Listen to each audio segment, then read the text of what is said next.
এই যে দেখেন আমার ঠোঁটের কি অবস্থা, এটা কেন হলো, কার জন্য হলো, কি কারণে হলো, সবই ক্লিয়ার করবো এই ভিডিওতে। আর এটার জন্য কে কে দায়ী এটাও বলবো। অবশ্যই ভিডিওটা দেখার পর কমেন্ট করে জানাবেন এটার জন্য দায়ী কে। ওকে, তাহলে ভিডিওটা দেখতে থাকুন।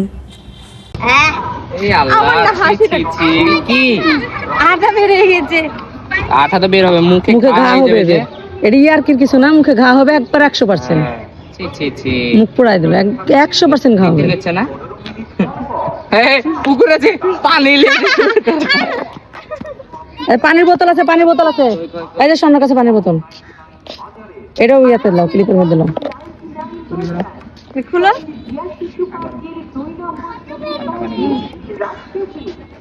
লাগছে না, এখানে একটু দাও তো। আবার এটাও বলে খাবে।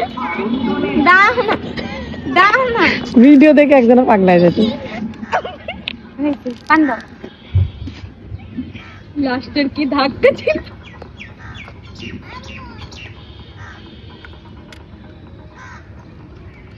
মানে খাবো মানে খাবো না, যে কোনো মূল্যে খাবো নাকি? বছরের প্রথম আম। কবে থেকে আমি ভিডিওতে দেখছি সবাই খালি লবণ দিয়ে মরিচ দিয়ে খাচ্ছে, আর আমি খাইতে পারছি না। থ্যাংক ইউ তোমাকে।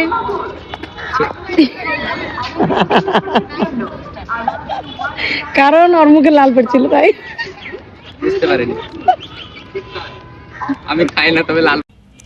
দেখলেন পুরো ভিডিওটা। এই ঠোঁটটার এই অবস্থার জন্য দায়ীটা কে? একমাত্র আমার হাজবেন্ড।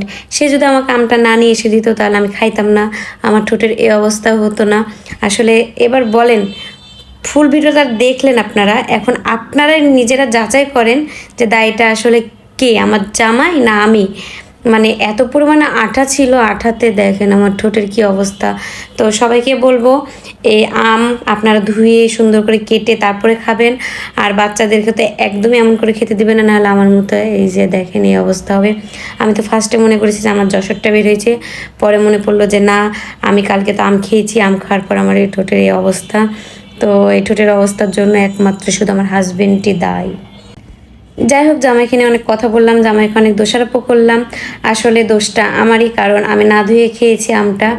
আর আমার ফার্স্ট টাইম আমি এমন করে আম খেয়েছি যে গাছ থেকে পেড়ে সাথে সাথে মুখে দিয়েছি, না ধুয়েই, আবার না কেটে।